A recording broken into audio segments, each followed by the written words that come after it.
আয়েশা সিদ্দিকা রাদিয়াল্লাহু তাআলা আনহা আল্লাহর নবীর সাথে বিয়ে হয়েছে 9 বৎসর বয়সে। এই বিয়েতে আমার নবী, মায়ার নবী, আল্লাহর পক্ষ থেকে ইশারা ছিল। জিবরাইল আমিন স্বপ্ন যুগে আল্লাহর নবীকে একটা রুমাল দেখালেন। নবী গো, রুমালের ভিতরে একটা ছোট্ট বালিকার ছবি দেখেন। নবীজি দেখলেন, চিনে ফেললেন। আল্লাহর নবী বলেন, ভাই জিবরাইল, এই বালিকা তো আমার বন্ধু আবু বকর সিদ্দিকের মেয়ে। জিবরাইল আমিন আল্লাহর নবীকে বলতেছেন, নবী গো, এই ছোট্ট বালিকার ছবি আপনাকে দেখানো কেন হয়েছে জানেননি? নবীজি বলেন, ভাই জিবরাইল, আমিও তো জানতে চাই আয়েশার ছবি আমাকে কেন দেখানো হয়। জিবরাইল বলে, নবী গো, আল্লাহ পাকের ইশারা, এই ছোট্ট বালিকা আপনার পবিত্র বিবি হবে, আপনার বিবি হবে, উম্মতের জননী হবে এবং গোটা মুসলিম জাহানের জন্য সে শিক্ষক হবে, মুআল্লিমা হবে। তার দ্বারা ইসলামের বহুত বড় খেদমত আল্লাহ পাক নিবেন। জিবরাইল আমিন ঘুম থেকে উঠে তিনি অবাক। আল্লাহর নবী স্বপ্ন যুগে দেখলেন, ঘুম ভাঙ্গার পর, স্বপ্ন ভাঙ্গার পর নবী তো অবাক। নবীজি স্বপ্ন যুগে কি দেখলেন? ছোট্ট বালিকা আয়েশা। আল্লাহ পাকের নাকি ইশারা, আয়েশার সঙ্গে নবীজির বিয়ে হবে। কিন্তু নবীজি এটা তো মানতেই পারতেছেন না, কোনোভাবেই নবীজি এটা ভেবে পান না কেমনে কি হবে। এই ছোট্ট বালিকা, সে বিয়ের কি বুঝে, ভালোবাসারই বা সে কি বুঝবে? স্বামী স্ত্রী কারে কয় এটাও তো এখনো ঠিক মতো বুঝে না। পরের দিন নবীজি আবার ঘুমান, স্বপ্ন যুগে আবার জিবরাইল সেই রুমালে আয়েশার ছবি দেখান। আমরা যেহেতু আম্মাদান আয়েশা সিদ্দিকা রাদিয়াল্লাহু তাআলা আনহার বিয়ের ঘটনাটা এখন আপনাদেরকে শোনাবো, অতএব আমরা এখন ছোট্ট বালিকা শব্দটা ব্যবহার করব বুঝার স্বার্থে। আল্লাহর নবী দ্বিতীয় দিন আবারও তিনি স্বপ্নে দেখলেন। দ্বিতীয় দিনও নবী একই স্বপ্ন দেখলেন। জিবরাইল রুমাল নিয়ে হাজির। আল্লাহর পক্ষ থেকে তিনি রুমাল নিয়ে হাজির। সেই রুমালে আম্মাদান আয়েশা সিদ্দিকার ছবি, অর্থাৎ ছোট্ট বালিকা আয়েশার ছবি। নবীজি দ্বিতীয় দিন দেখলেন। তৃতীয় দিন নবী স্বপ্নে কি দেখলেন? আল্লাহর নবী এবার তিনি বুঝে গেলেন এটা আমার আল্লাহ পাকের ইশারা, আল্লাহ পাকের ফয়সালা, আল্লাহ পাকের সিদ্ধান্ত। নবীজি এবার চিন্তা করেন কেমনে কি করবেন। নবীজি তিনি কৌতূহল বসে একটু বের হলেন, দেখে আয়েশা কি করে, আয়েশার কি হালত। কাউকে কিছুই নবী বলেন না, স্বপ্নের কথাও নবী কাউকে জানান না। আল্লাহর নবী গেলেন আবু বকর সিদ্দিক রাদিয়াল্লাহু তাআলা আনহুর তালাশে তার বাড়িতে। মনে মনে ইচ্ছা হলো আয়েশার একটু দেখব। যায় নবীজি দেখেন ছোট্ট বালিকা আয়েশা বান্ধবীদের সাথে পুতুল খেলায় মগ্ন। নবীজি পাশে গেলেন, যায় বলতেছেন, আয়েশা এটা কি? নবীজি পুতুলটা, একটা পুতুল হাতে নিয়ে নবী বলতেছেন, আয়েশা এটা কি? ছোট্ট বালিকা আয়েশা বলতেছেন, নবী গো, এটা আমার ঘোড়া। আল্লাহর নবী বলেন, আয়েশা ঘোড়ার আবার পাখা হয় কেমনে? ছোট্ট বালিকা আয়েশা জবাব দেয়, নবী গো, আপনি কি জানেন না পয়গম্বর সুলাইমান আলাইহিস সালামের ঘোড়ার পাখা ছিল? আল্লাহর নবী তখন এমন ভাবে নবী মুচকি হাসলেন, নবীজির দাঁত মুবারক বের হয়ে গেল।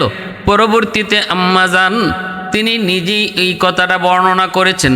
নবীজি ওই সময়ে এমনভাবে হাসলেন, আম্মাজান বলেন নবীর দাঁত মোবারক পর্যন্ত দেখা গেল। এবং নবীজি বুঝে গেলেন এই ছোট্ট বালিকা আয়েশা, তার কি পরিমাণ মেধা, কি পরিমাণ গুণ, কি পরিমাণ সৎসাহস। এক কথার দ্বারা নবীজি বুঝতে কোনো বাকি রইল না গো, কেন আল্লাহ পাক এই ছোট্ট বালিকাকে এই উম্মতের মা বানাইতে চান। মেধা, প্রখরতা, বুদ্ধিমত্তা আল্লাহ নবীর কাছে স্পষ্ট হয়ে উঠল। আল্লাহর নবী, রহমতের নবী, এদিন দেখলেন নবীজি চলে আসলেন।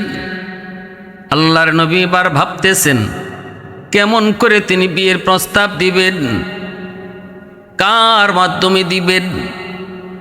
নবীজির মাথায় আসলো, আল্লাহ নবীর মাথায় আসলো আম্মাজান খাদিজাতুল কুবরা রাদিয়াল্লাহু তাআলা আনহার একজন বান্ধবী, নাম হলো খাওলা।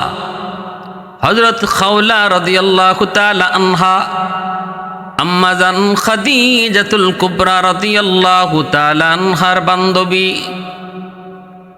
আল্লাহর নবী খাওলাকে ডাকলেন, খাওলাকে ডেকে নবী স্বপ্নের কথা সব শোনাইলেন আর বললেন, খাওলা আমি কেমন করে নিজে বিয়ের প্রস্তাব দিব, আর এটা কেমনে কি হবে।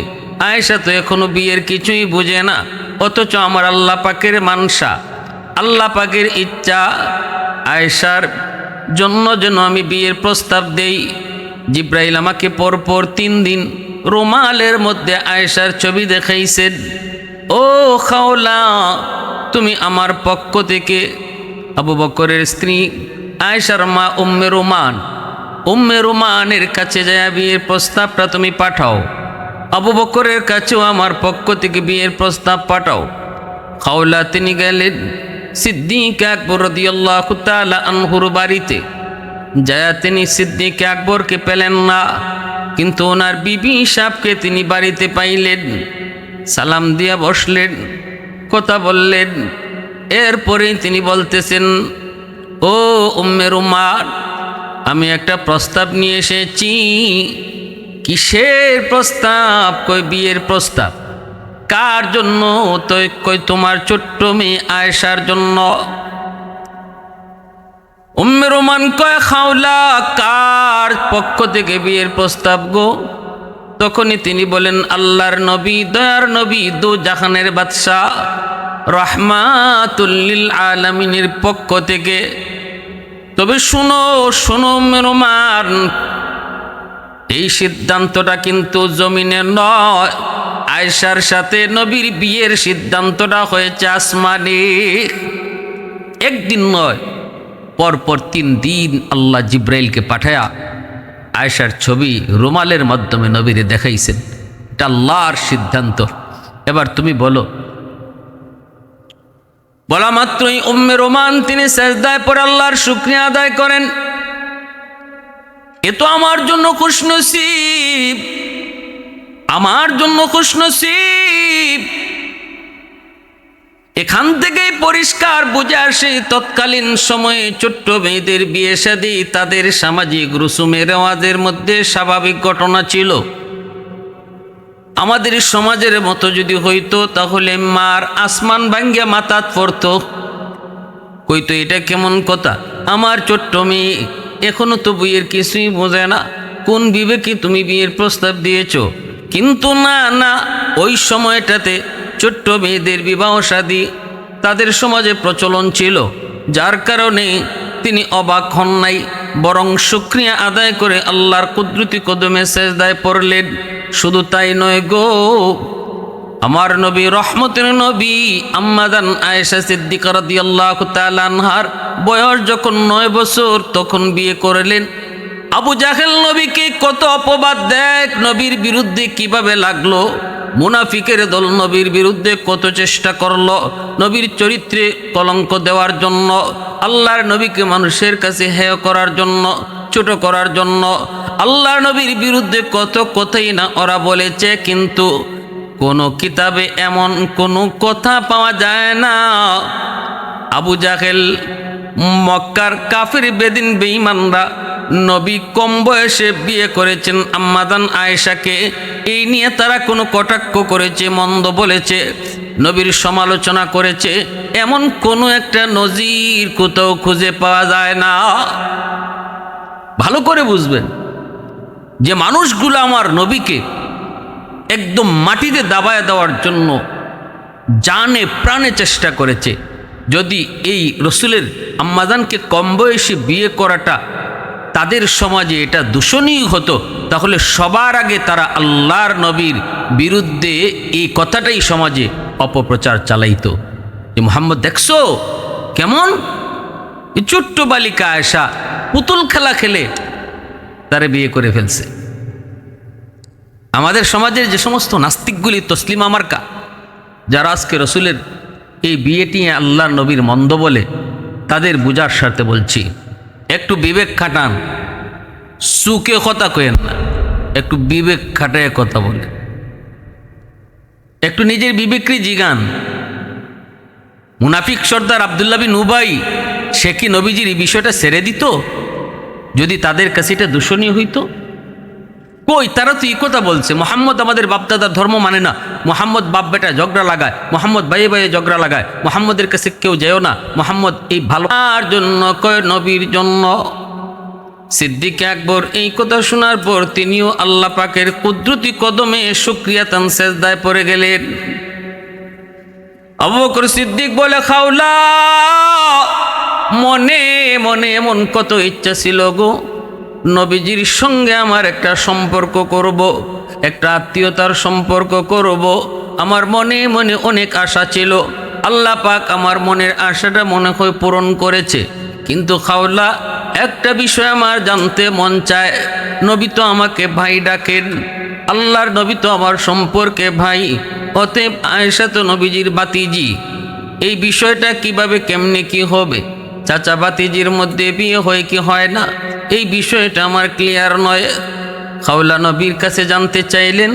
আল্লাহর নবী বলেন, খাওলা যায় বলো আয়েশা আমার আপন বাতিজি নয়, আপন রক্তের ভাতিজি, চাচার সাথে বিয়ে বন্ধনে হারাম, কিন্তু আপন ছাড়া যদি হয় তাহলে এখানে বিবাহ হয়।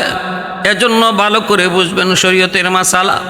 আমরা সামাজিকভাবে চাচাতো সম্পর্কে যেই হবে তার সাথেই পর্দা করা ফরজ।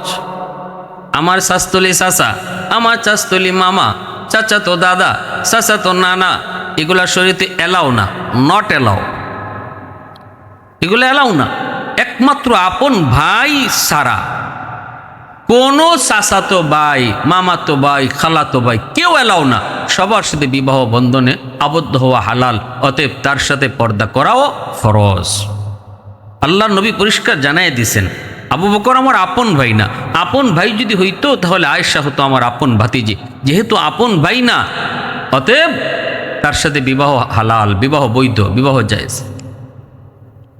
খাওলা রাদিয়াল্লাহু তাআলা আনহা এই কথাটা যখন আবু বকর সিদ্দিক রাদিয়াল্লাহু তাআলা আনহুকে জানালেন, উম্মে রোমানকে জানালেন, দুজন তারা শুকরিয়াতান আল্লাহর দরবারে সেজদায় পড়লেন, আবারও শুকরিয়াতান নামাজ পড়লেন, তারপরে জানায় দিলেন, যাও নবীকে যায় বলো আমরা খুশি মনে এই বিয়েতে রাজি। আল্লাহর নবীকে জানানো হয়, সাদামাটা বিয়েটা হয়ে গেল। বিয়েটা হলো, খাওলা বের হয়েছেন, আম্মাদান আয়েশা সিদ্দিকা রাদিয়াল্লাহু তাআলা আনহা ছোট্ট বালিকা, ওনাকে খুঁজে আনার জন্য বিয়ের অনুষ্ঠান হবে, খোঁজার জন্য বের হয়েছেন। ছোট্ট বালিকা আয়েশা কোথায়? খাওলা খুঁজে খুঁজে যায় বের করলেন। ছোট্ট বালিকা আয়েশা তার বিয়ের দিনও বান্ধবীদের সাথে পুতুল খেলায় মগ্ন। ওখান থেকে নিয়ে আসলেন আয়েশা অত্যন্ত অনাড়ম্বর সুন্দর একটা পরিবেশে, অল্প কয়েকজন মানুষ নিয়ে বিয়ের আয়োজনটা হয়ে যায়, বিয়েটাও হয়ে যায়। আবু বকর সিদ্দিক রাদিয়াল্লাহু তাআলা আনহু নিজে বিয়ের খুতবা পড়েন, 500 দিরহাম মোহর ধার্য করে নবীজির সাথে বিয়ে হয় আম্মাদান আয়েশা সিদ্দিকা রাদিয়াল্লাহু তাআলা আনহার। আল্লাহ রসুল সাল্লাল্লাহু আলাইহি ওয়াসাল্লাম বিবাহের পর আম্মাজানকে উঠে নেন নাই, বাবার বাড়িতে রেখে দিয়েছেন। বিয়া কারে কয় আম্মাজান কিছুই বুঝলেন না। বিয়া হইছে এইদিকে আর উনিও ওই দিকে গিয়ে আবার পুতুল খেলায় মগ্ন হয়ে গেছেন, পুতুল খেলায় মগ্ন হয়ে গেছেন। তখন মা উম্মে রোমান উনি একটু চিল্লাচিল্লি করছে, মারে তুই তো এরকম এত খেলাধুলা করিস না। একদিন খেলাধুলা যাওয়ার জন্য তিনি আটকায় রাখছেন। আম্মাজান একটু বকাবকি শুনছেন মার কাছ থেকে। তো ছোট্ট বালিকা তো কিতাবের মধ্যে আসছে আম্মাজান একটু চটপটে ছিলেন, একটু চঞ্চল ছিলেন, ছোটোবেলা থেকেই একটু চঞ্চল ছিলেন, খেলাধুলায় দৌড়াদৌড়িতে একটু কি ছিলেন। তো একটু মা বকাবকি করছেন, নবীজি আসছেন দেখার জন্য। দেখেন বালিকা আয়েশা তিনি দরজার পাশে দাঁড়ায় কাঁদতেছেন।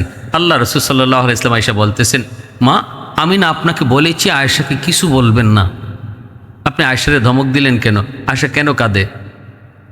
উম্মে রোমান বলেন, নবী গো আমি তো কোনোভাবেই তারে ঘরে রাখতে পারি না, খালি খেলার খেলা, পুতুল খেলায় বড় পাগল। আমি কিছু বললেই বাবার কাছে আমার বিরুদ্ধে নালিশ দেয়া দেয়। কিছু বলি নাই গো নবী, কয়েকটা কথা কইছি, খালি যেও না। এমনি অভিমান করে কান্না শুরু করেছে। আল্লাহর নবী মুচকি হেসে বলেন, অনুরোধ করে গেলাম আপনাকে অন্তত আমার খাতিরে আয়েশারে কিছু বলবেন না।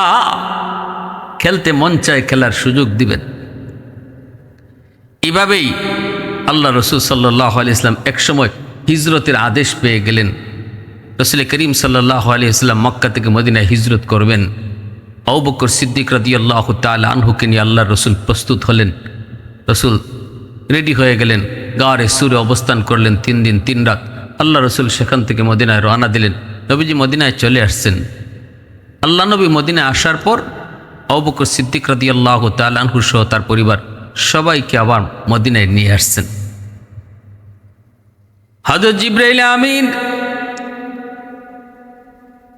জিবরিল আমিন আল্লাহর নবীর কাছে মদিনায় এসে হাজির হয়ে বলেন, নবী গো আপনি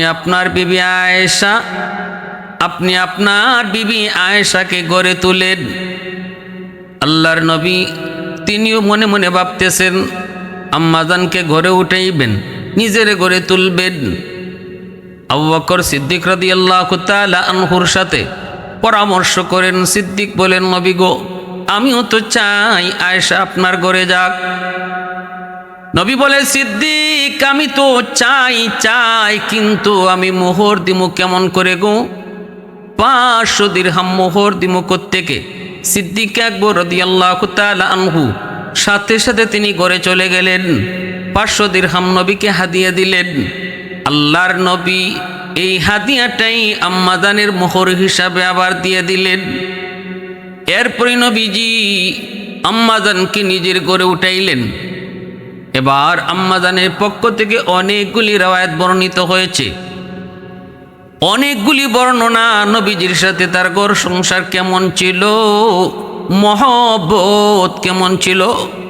তিনি বলেন, ছোট্ট একটি ঘর, মাথার উপরে খেজুর পাতার ছাউনি, এই ছাউনির উপরে যেন বৃষ্টির পানি ভিতরে না পড়তে পারে ছোট্ট একটা কাপড় চাদর সেই ছাউনির উপরে দেওয়া হয়েছিল। এই ছোট্ট ঘর, কুড়ে ঘর, মাটির ঘর, এই মাটির ঘরটাতে ছিল না কিছুই, কিন্তু ঘর ভরা একটা জিনিস ছিল গো। সেই জিনিসটার নাম হলো ভালোবাসা। আমি আল্লাহর নবীর কাছ থেকে বুক ভরা ভালোবাসা পেয়েছি। মকমলের বিছানা পাই নাই, সোফা পাই নাই, এসি পাই নাই, কিন্তু ভালোবাসা পেয়েছি, বুক ভরা ভালোবাসা পেয়েছি। আল্লাহর নবী আমাকে কি পরিমাণ ভালোবাসতেন। নবী আমার যেই গ্লাসটাতে আমি পানি পান করতাম, আল্লাহর নবী বলতেন, আয়েশা অর্ধেকটা পানি আমারে দিও, পুরাটা খায়ও না।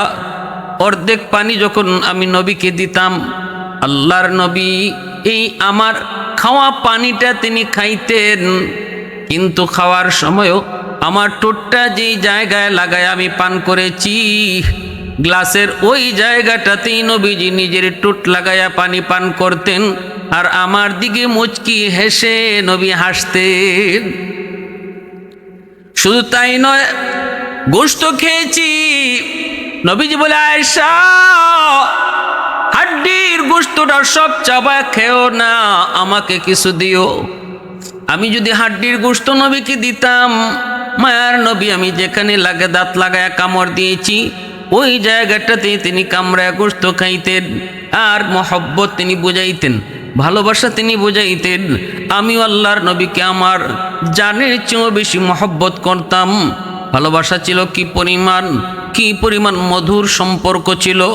ভাইরা বন্ধুরা, রসুল যখন মসজিদের দিকে যাইতেন, আম্মা জান একবার ওযু করেন, নবীজি মসজিদে যাইতেছেন, আল্লাহর নবীকে তিনি পানি ছিটা দিছেন, নবীজি মুচকি হেসে চলে গেছেন। আল্লাহর নবী ছোট্টবেলা আম্মা জানকে নিয়ে তিনি দৌড় প্রতিযোগিতাও দিয়েছেন, এমন একটা জায়গা যেখানে কেউ নাই। নবীজি বলছেন, আয়েশা চন্দনী রাত, চলো আমরা দৌড় প্রতিযোগিতা দেই, কে আগে চলে যায়। আম্মা জান বলেন, আমি পাতলা ছিলাম, ছোট্ট ছিলাম, আমি নবীর আগে চলে গেলাম, আমি জয়ী হলাম। নবীজি তখন বলেছিলেন, আয়েশা আরেকবার দৌড় প্রতিযোগিতা হবে, তবে আজ নয়। যেদিন আমি ভারী হয়ে গিয়েছি, আমার যখন বয়স বেড়ে গিয়েছে, কোনো একদিন আবার এই চাঁদনি রাতে এই রাস্তা দিয়ে আমি আর রসুল কোথাও যাইতেছিলাম। নবীজি বলে, আয়েশা মনে আসেনি, আজ থেকে কয়েক বছর আগে এই জায়গায় এই সমতল ভূমিতে তোমাকে নিয়ে আমি দৌড় প্রতিযোগিতা দিয়েছিলাম, তুমি জয়ী হয়েছিলে, আজ চলো আবার প্রতিযোগিতা করি। আম্মা জান বলেন, আমি ওই দিন ভারী হয়ে গেছি, দৌড় দিয়েছি নবীর সঙ্গে, নবী আমাকে পিছনে রেখে আগে চলে গেছেন। এরপরে নবী আমাকে বুকে জড়ায় বলছেন, আয়েশা ওই দিনের বদলা আজ আমি নিলাম, ওই দিন হয়েছিলে তুমি জয়ী, আজ আমি হলাম জয়ী, সমান সমান। সুবহানাল্লাহ। ভালোবাসা বিয়ের আগে নয়, ভালোবাসা হবে বিয়ের পরে, স্ত্রীর সাথে আল্লাহ নবীর আদর্শ। আম্মাজান বলেন, মায়ার রসুল দয়ার নবী এতটা মহব্বত আমারে করতেন, এতটা ভালোবাসতেন, আমিও আমার জানের চেয়েও বেশি ভালোবাসতাম। একদিনের ঘটনা, রসুল অজু করবেন, আম্মাজান বলেন, আমি একটা জল চকি দিছি, নবীরে কইছি, রাসূলুল্লাহ আপনি বসেন, আমি অজুর পানি দিচ্ছি। ওই জল চকিটা নবীজি যখন বসাইবেন, বসানোর সময় জল চকি আম্মাজান আয়েশা সিদ্দিকা রাদিয়াল্লাহু তাআলা আনহার একটা আঙ্গুলের উপর পড়ে গেল। আম্মাজান পা সরাইতে পারেন নাই, নবীজি জল চকিতে বসে পড়লেন। বসা মাত্রই আম্মাজানের পার আঙ্গুলটা একদম থেতলে গেল, কিন্তু আম্মাজান উফ শব্দটা বলেন নাই গো, আহ শব্দটাও বলেন নাই। কারণ এখন যদি উফ বলেন তাহলে নবীজি জল চকি থেকে উঠতে হবে, নবীজি মনে কষ্ট পাবেন। এতটুকু কষ্ট আমি আয়েশা নবীকে দিতে পারবো না। প্রয়োজনে আমার আঙ্গুল সেচে যাক, আমার আঙ্গুল থেকে রক্ত বের হোক, তবু আমি নবীকে এই কথা বলবো না, নবী গো আপনি একটু উঠেন। আল্লাহ নবীকে অজুর পানি দিতেছেন, নবীজি তো এদিকে জানেন না আম্মা জানের পায়ে থেকে রক্ত। আল্লাহ নবী তো টের পান নাই, টের পাওয়ার কথাও না। নবীজিকে অজু দিতে অজুর পানি গড়ে দিতেছেন, অজুর পানির সাথে নবীজি দেখতে পেলেন রক্ত পানির সাথে যাইতেছে। আল্লাহর নবী তো অবাক হয়ে গেলেন, ঘটনা কি, অজুর পানির সাথে রক্ত কেন? নবীজি এবার চমকে উঠলেন, পিছনের দিকে তাকাইলেন, দাঁড়ায় গেলেন। এরপরে নবী দেখেন আম্মাজানের আয়েশা সিদ্দিকা রাদিয়াল্লাহু তাআলা আনহার পা মুবারক থেতলে সেখান থেকে রক্ত বের হচ্ছে। নবীজি সাথে সাথে জল চকিটা সরাইলেন। নবীজি বলতেছেন, আয়েশা ও আয়েশা এত কষ্ট তুমি কেন করলা? তোমার পায়ের উপরে আমি জল চকি নিয়ে বসে পড়েছি, এই জিনিসটা তুমি আমাকে একবারও বললা না কেন? আমি এত কষ্ট তোমাকে দিলাম, কেন তুমি আমাকে বললা না? রক্ত বের হচ্ছে। আম্মাজান তখন চোখের পানি মুছেন আর বলেন, নবী গো কিসের পার কিসের হাত?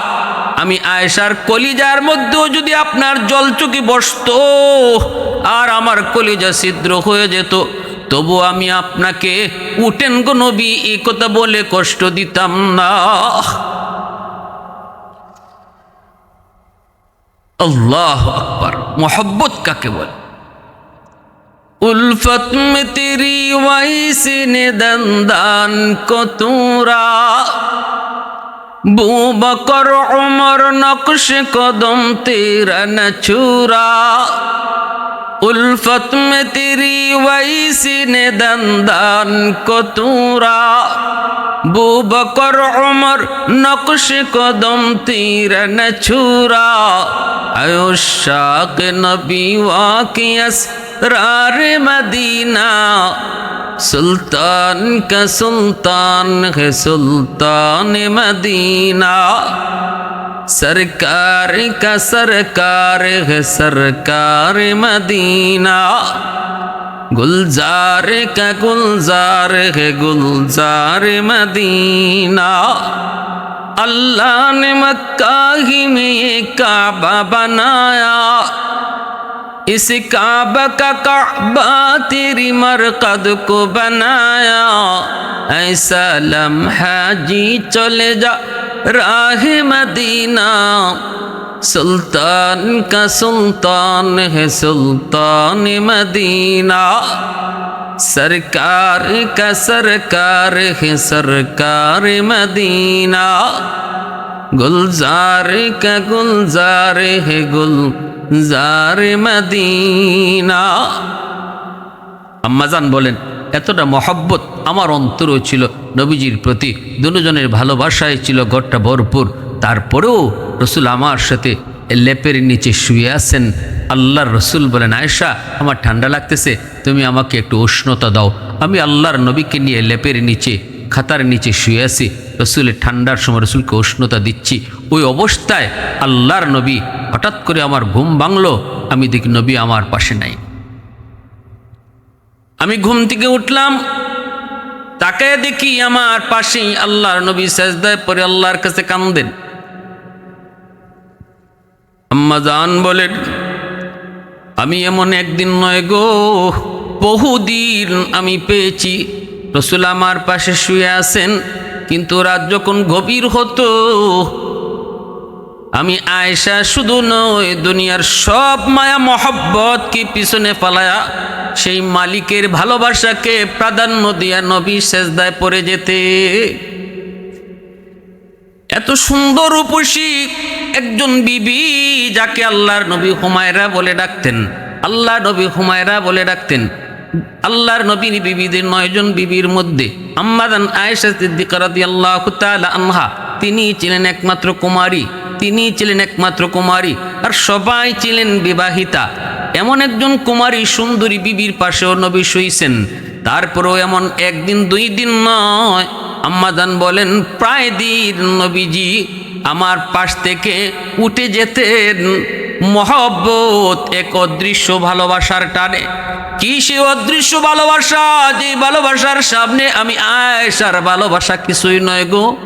তিনি আর কেউ নন, তিনি হলেন আমার আপনার মালিক, তিনি হলেন আমার আপনার মালিক, তিনি হলেন আমার আপনার মালিক।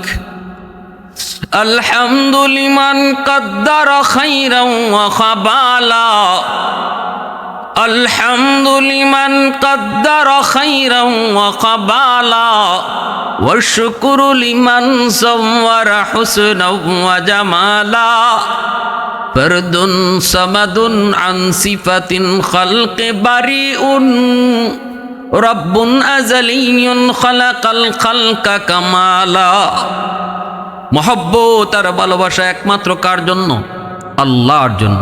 মান আহাব্বা লিল্লাহ ওয়া আবগাদা লিল্লাহ ওয়া আ'তা লিল্লাহ ওয়া মানা লিল্লাহ ফাকাদ ইসতাকমালাল ঈমান। আল্লাহ রাসূল বলেন, যে শুধু আল্লাহর জন্যই কাউকে ভালোবাসে, আল্লাহর জন্যই কারো থেকে দূরে থাকে, আল্লাহর জন্যই কাউকে দান করে, আল্লাহর জন্যই কাউকে দান করা থেকে বিরত থাকে, সে প্রকৃত মুমিন, খাঁটি মুমিন। দুনিয়ার ভালোবাসা, স্বামী স্ত্রী ভালোবাসা বলি, ভাই বোনের ভালোবাসা বলি, বন্ধু বন্ধুর প্রতি ভালোবাসা বলি, সব ভালোবাসা হবে একমাত্র কার জন্য? আল্লাহর জন্য। তখনই সেটা আল্লাহর জন্য হবে যখন সে আল্লাহর ভালোবাসার সামনে সব ভালোবাসাকে বিসর্জন দিতে পারবে। বোঝা গেল দুনিয়ার ভালোবাসা এটা সে আল্লাহর জন্যই ভালোবেসেছে, আল্লাহর ভালোবাসাকে সে প্রাধান্য দিয়েছে।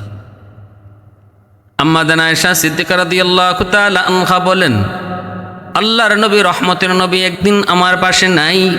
আমি ঘুম থেকে উঠে দেখি রোমেও নাই। আমি নবীজিকে খোঁজার জন্য বের হয়েছি।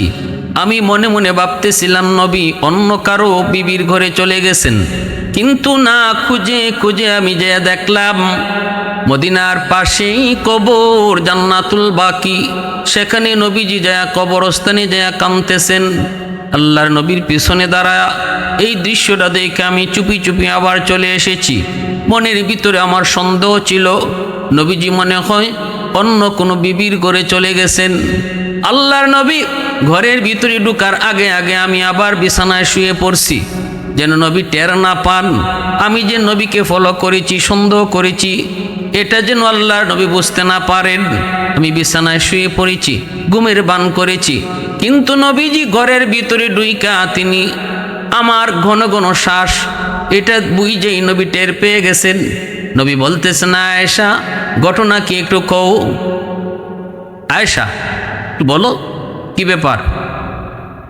তখন আমি ঘুম থেকে উঠছি, আল্লাহ রসুলকে বলতে যে রাসূলুল্লাহ কি হয়েছে। রসুল বলে, মুস্কি আয়েশা বলে, আয়েশা কি হয়েছে তোমার কও তো, তুমি কইবা নাকি আমি আল্লাহরে কইমু জিব্রাইল ফাটাইতো। তখনই আম্মা জান ভয় পেয়ে গেছেন, ইয়া রাসূলুল্লাহ জিব্রাইল আসতে হবে না, নবীকে আমি আপনারে ফলো করছি, আমি মনে করছিলাম আপনি অন্য কোনো বিবির ঘরে গেছেন গা, এই জন্য আমি আপনারে ফলো করছি। জান্নাতুল বাকিতে দেইখা আমি আবার পিছনে পিছনে তাড়াতাড়ি চলে আসছি শরম পাইয়া যে হায় আমি ভাবছি কি আর রসুল করছেন কি। আল্লাহ রসুল বলে, আয়েশা আমি আল্লাহর রসুল, আমি আল্লাহর পয়গম্বর, কোনো নবী বা রসুল কখনো খেয়ানত করতে পারে না। এলেম ওয়ালাহ নবীর ওয়ারিস তারাও কখনো খেয়ানত করতে পারে না, নবীর ওয়ারিস খেয়ানত করতে পারে না, উলামায়ে কেরাম খেয়ানত করতে পারে না। এটা রসুলের গুণ, রসুলের আদর্শ। রসুল বলে, আয়েশা আমি নবীর আল্লাহর পয়গম্বর, আমি নবী, আমি রাসূল, খেয়ানত করতে পারি না। এই চিন্তা, এই ধারণার কখনো অন্তরে রাখবা না। তাহলে আল্লাহ রসুল সাল্লাল্লাহু আলাইহি ওয়াসাল্লামের সাথে আম্মাজানের ভালোবাসা ছিল, কিন্তু সব ভালোবাসার উপরে সবচেয়ে বড় ভালোবাসা, সবচেয়ে বেশি ভালোবাসা ছিল রসুলের আল্লাহর সাথে, মালিকের সাথে, মাবুদের সাথে। এই অবস্থায় সংসার কেটেছে আল্লাহর নবীর সাথে। আম্মাজান আয়েশা সিদ্দিকা রাদিয়াল্লাহু তাআলা আনহা কোনো সন্তান হয় নাই। নবীজির যত সন্তান হয়েছেন সব সন্তান আম্মাজান খাদিজাতুল কুবরা রাদিয়াল্লাহু তাআলা আনহার গর্ভ থেকে। আল্লাহ রসুলের ইন্তেকাল হয়েছে আম্মাজানের কুলে। আম্মাজান আয়েশা সিদ্দিকা রাদিয়াল্লাহু তাআলা আনহার কুলে নবীজির ইন্তেকাল হয়েছে। নবীজি মরজে মৌত আম্মাজান আয়েশা সিদ্দিকার কুলে বসা, কুলে শুয়ে আছে। ওই অবস্থায় নামাজ শুরু হয়ে যাবে। রসুল মদিনা মসজিদে যেতে পারেন না, আল্লাহ রসুল উঠতে পারেন না, এত অসুস্থ। রসুল বলেন, আমার অনুপস্থিতিতে আমার আবু বকরকে নামাজ পড়তে বলো, আমার আবু বকরকে নামাজ পড়াইতে বলো। আম্মাজান বলতেছিলেন, রাসূলুল্লাহ আপনার জায়গায় আমার আব্বা পারবেন না, আব্বার দিল নরম। রসুল বলে, আয়েশা আমি যা বলেছি এটাই সিদ্ধান্ত, আমার আবু বকর নামাজ পড়াও। সিদ্দিক আকবর নামাজ পড়াইছেন। আল্লাহ রসুল জানালা দিয়ে তাকায় তাকায় দেখছেন আর আল্লাহর শুকরিয়া আদায় করেছেন, মালিক আমি দুনিয়া থেকে বিদায়ের পর আমার উম্মত কিভাবে নামাজ পড়বে, কিভাবে চলবে, এটা তুমি আমার নিজের চোখে দেখাইছো। শুকরিয়া আল্লাহর দরবারে। রসুল আম্মাজানের ঘরে ইন্তেকাল করেছেন। আল্লাহ রসুল সাল্লাল্লাহু আলাইহি ওয়াসাল্লাম আম্মাজানের কুলে তিনি ইন্তেকাল করেছেন। এরপরে আল্লাহ রসুল সাল্লাল্লাহু আলাইহি ওয়াসাল্লাম ইন্তেকালের পর আম্মাজান আয়েশা সিদ্দিকা রাদিয়াল্লাহু তাআলা আনহা তিনি আরও দীর্ঘদিন বেঁচে ছিলেন। এমনকি জঙ্গে জমলে তিনি অংশগ্রহণ করেছিলেন। হযরত আমির মুআবিয়া রাদিয়াল্লাহু তাআলা আনহুর পক্ষে যুদ্ধে তিনি অংশগ্রহণ করেছিলেন। অনেকেই বলেছেন এই অনুতপ্তটাই ওনাকে শেষ বয়স পর্যন্ত কষ্ট দিয়েছে। এই যুদ্ধে কেন আমি অংশগ্রহণ করলাম, যেহেতু দুটা পক্ষই মুসলমানের পক্ষ ছিল। শেষ পর্যায়ে তিনি একদম একাকিত্বটাকেই খুব বেশি পছন্দ করতেন। মানুষজন ওনার কাছে আসুক, প্রশংসা করুক, এটা তিনি পছন্দ করতেন না। অসুস্থ অবস্থায়ও তিনি চাইতেন না কেউ আসুক। তিনি এই অবস্থায় আর বলতেন, শুধু আমাকে রাতের অন্ধকারে তোমরা দাফন করো, আমার ইন্তেকালের খবর তোমরা মানুষকে জানাও না, আমাকে চুপি চুপি তোমরা কবরস্থ করে দিও, আর আমাকে জান্নাতুল বাকিতে রাখবা, যেখানে রসুলের অন্যান্য বিবিরা শুয়ে আছেন সেখানে আমারে রাখবা, আমার ওখানে শোয়াইবা। ওই জায়গাতেই আম্মাজানকে শোয়ানো হলো।